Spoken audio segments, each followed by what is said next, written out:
Okay, so again, we're continuing Siman Daled, and on page 19.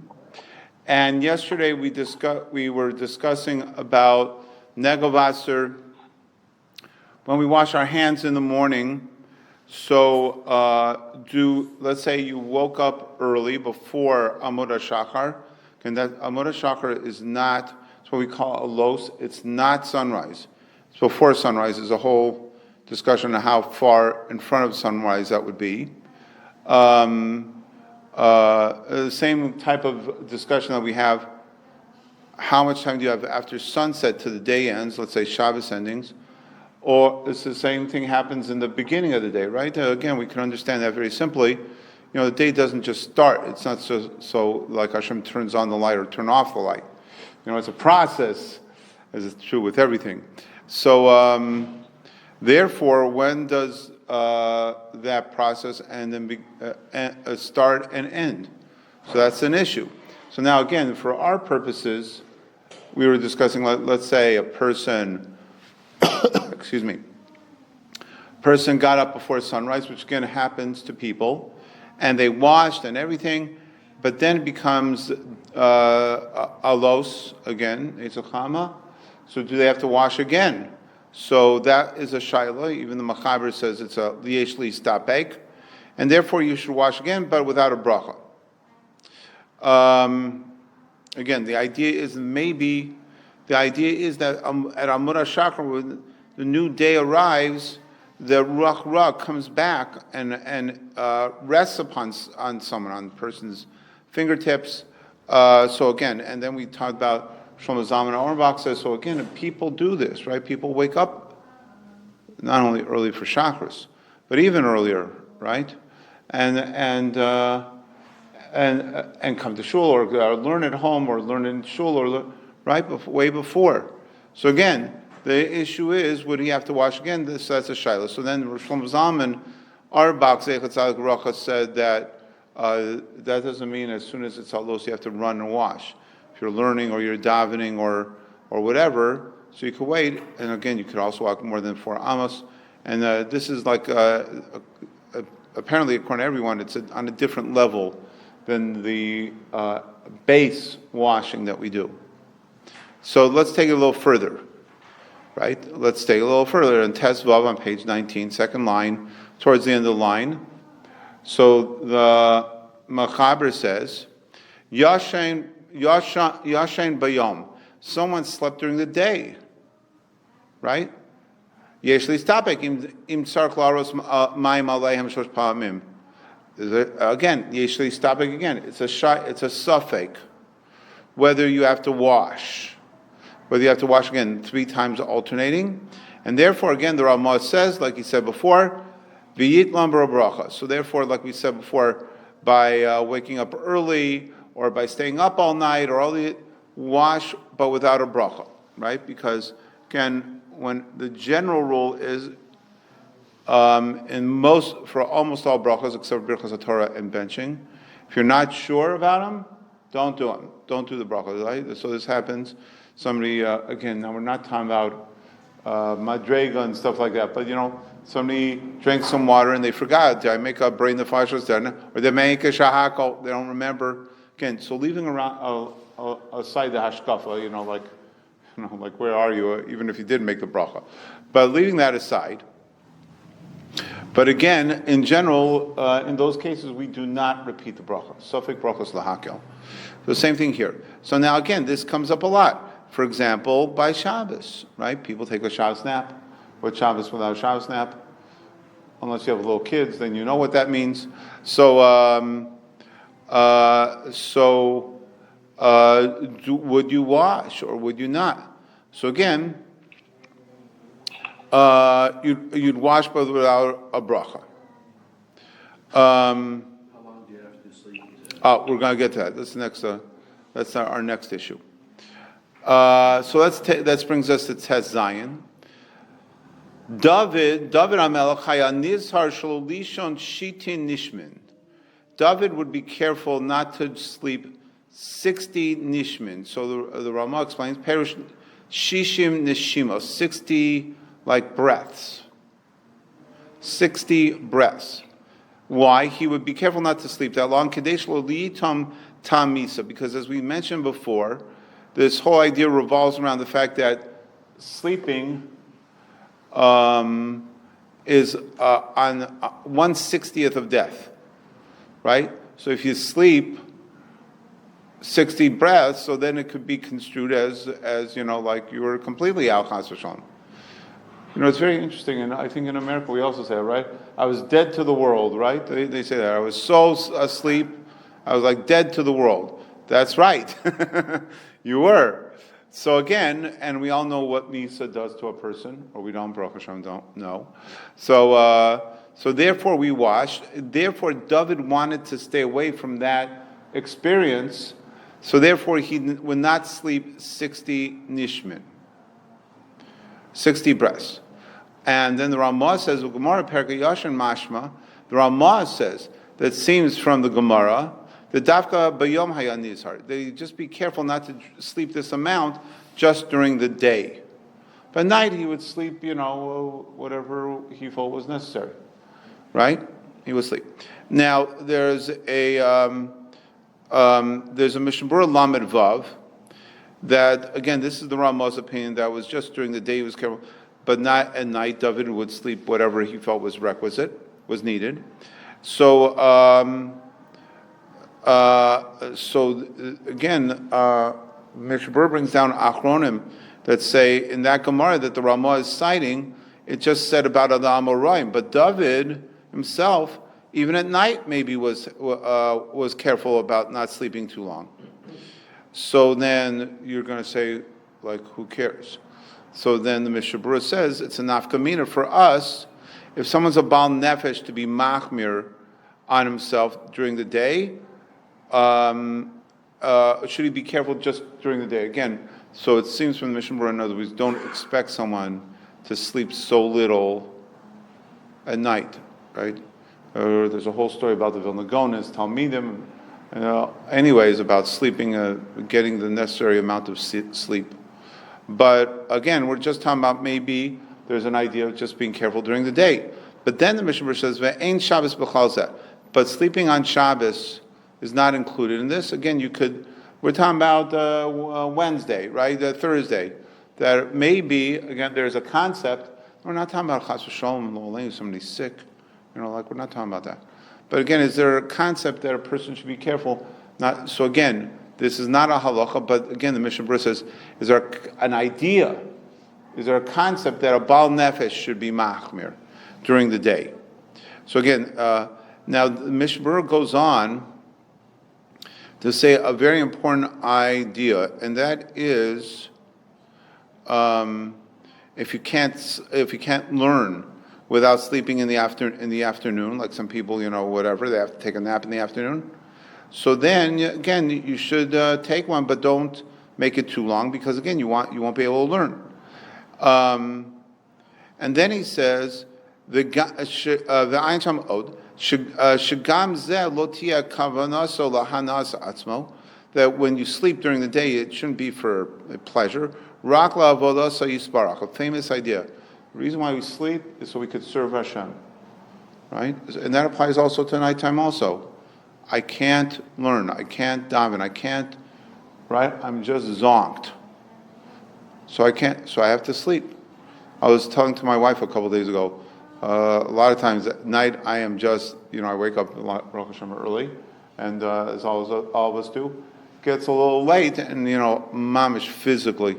I said it's an amazing thing to make the brachos in the morning, right? I know some of the sakvivin or that, like you're just rejuvenated. How does that's an amazing thing that Hashem makes sleep, that the body comes back and you feel better. It's like an amazing thing. You see, chas v'shalom, some people can't sleep well. It's a terrible thing. You can't function. But again, the deeper idea is we have to sleep. When we sleep, is to have in mind, I'll wake up with Meretz Hashem after a good night's sleep, and I'll be able to daven better. I'll be able to learn better again, right? Okay, now, so as was asked, so then the big question, the $64,000 question, as they used to say, is what is this 60 breaths? Now again, so the 60 breaths is important for us because if you sleep the 60 breaths, so then you have to wash upon rising. Now again, we learned before, daytime napping, but bottom line is day, night, whatever. If you sleep 60 Shisa Nishmin, so then you have to wash, right? Out of bracha, whatever, right? But the question is, how much is this? Now again, think about it in a lot of different ways. Again, you sleep during the day, you have to, after a nap, you have to wash. At night, Chas v'shalom, like we were talking about before, sometimes people can't sleep. I didn't sleep that night. Do I have to wash in the morning? So the question is, same thing. Or a Shavuos night, right? Always find somebody who slept. Well, how much do you have to sleep? I didn't sleep that much. How much do you have to sleep? So the answer is this amount, Shitin Nishmin. So if you look in the Berurah Halacha, Yud Gimel, so it says, David Shitin Nishmin, Rabu Ba'adeos B'shir Zeh. There's many different opinions. How much is this Shitin Nishmin? Yesh Omrim, some say, Duhu, next page, Shlosh Sos, it's 3 hours. 3 hours. Rai Mahada Arizal Hayashim B'Shabbos Shtayim V'Shosh Shos, because the proof is that the Arizal on Shabbos would sleep 2 or 3 hours. V'yesh Dochin, and some would say that that's not a proof from the Arizal. The Shani Talmud Chacham B'Shabbos, the Mitzvah Aneg B'Shabbos, because it's no proof from Talmud Chacham. Obviously, the Arizal fits that bill, because a Shabbos is made for people are Talmid Chacham for Oneg. People are not Talmid Chacham. Shabbos is made to learn, right? They're busy working the rest of the week. So when are you going to learn? Okay, obviously you have to learn every day, but like to sit down and really have like a nice side stretch. Shabbos, not working. But Talmid Chacham during the rest of the week is learning all the time. So what should he be doing on Shabbos? He has to replenish himself, right? People think learning yeshiva is easy. It ain't, I could tell you. I'm not saying I was so good at it, but the hours and to concentrate, it's very mentally and physically exhausting. So you need a day off. Okay? So some say that's not that. And also it doesn't prove anything from the results sleeping on Shabbos. Because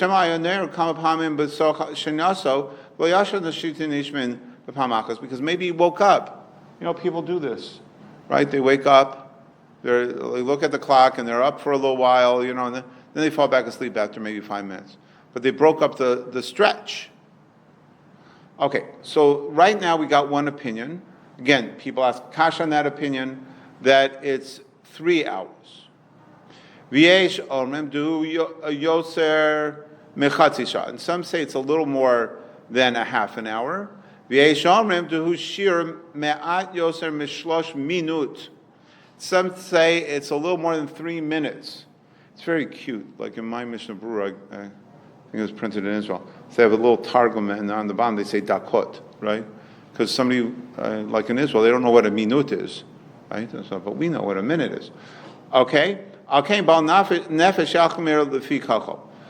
again, so what do we got? We got 3 minutes, a half an hour, 3 hours. And the Marsham, and also the Malbim, and the Artzos Chaim brings down, from the Zohar, they bring down 6 hours. They bring down 6 hours. The Marsham and also the Malbim, and both from the Zohar. Again, everybody knows I don't learn Zohar. I just quote the Zohar from sources that I do know, right? Or I could understand, or supposedly understand. So that's what we have. The Marsham and the Malbim say 6 hours. Mishnah Berurah says 3, but it seems according to most poskim that the Chavetz Chaim comes out like that middle level, half an hour. A little more than a half an hour. So this is what we do on Shavuos, if we could find somebody, which we can't always do, that somebody slept for a half an hour. Half an hour. So again, that is the shitin nishmin that we usually talk about. Now again, so for us, it's important because if somebody slept that amount, so then they should wash, maybe without bracha, but wash. If you slept less than that, so you wouldn't necessarily have to wash. Okay? Is this a halachic half hour or a secular half hour? I would assume it's a regular half an hour. That's what we usually do. 30 minutes. Well, see, the Berurah said, "Hu yoser to hu yoser." It's a little more, so I don't know how much. A little more. 31 minutes. 36 minutes by half. Yeah, I don't know. So again, it's somewhere around a half an hour, a little more than a half an hour. Somebody said 25 minutes, so then that's too little. So again, that's extremely important. Oh, before I totally forgot. I'm really sorry, but last night when I came home, I had a message from Rand, one of our Ernst Weil attendees, and he asked a very good question. That's a couple good questions, but what we're talking about yesterday, one of the things we talked about is that when you wash Negelwasser, you should make sure it doesn't go on something that people would walk on. You have to be careful how you dispose of it, because it could be that it could transfer, right? So Rand asks, well, wait a minute, how about when you dry your hands on a towel?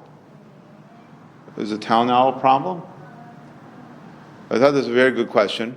I was looking around. So the Mishnah Berurah later, when he's talking about Mayim Achronim, says that you can wash Mayim Achronim also. That says Melech Domis. So you shouldn't wash also on the ground. It should go into a vessel. But he says if you have chips of wood, right? You see them a lot now. People get rid of their lawn and they have wood chips, and then the wood chips end up all over the place, right? So if you have something like that, so you could wash on them, because the ruach ra, the Melech Domis is spread out. It's diversified. It's diffused. Dispersed. Yeah, dispersed. So I was thinking maybe the same thing is with a towel. I don't know. It spreads out, right? And so maybe that's because you see nobody worries about a towel. So I think I didn't see anybody actually discuss a towel, but I think maybe that's the answer, is that it would be like the twigs or the wood chips.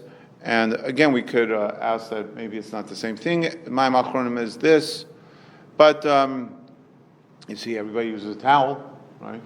Everybody's always used a towel. In fact, we saw, right, the Mishnah Berurah talked about when we talk about making the bracha, that you have to dry your hands.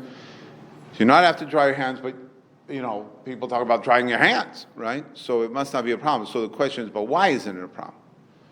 Okay, so that's what I figured. Now tomorrow, Amir Tzashem Lineder, we'll go on to Yud Ches. Yud Ches is a very famous halach about. Now again, we're talking about Negelwasser, but there's other things we have to wash for.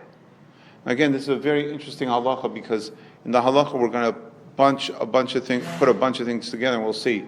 Sometimes you have to wash for ruach ra. Sometimes you have to wash for hygiene reasons. Now, as we'll discuss tomorrow, there's a very big difference between the two. The difference is, for ruach ra, we saw you have to alternate hands 3 times. You have to splash at least 3 times, or else the ruach ra is not gone. If you say it's for hygiene reasons, you could just wash your hands. Just wash your hands, right? Or even without. Oh yeah, we'll ask Dr. Fauci about that, but we'll leave that alone. Okay, but Amir Hashem, we'll see that tomorrow. Okay, Yashkoach everyone.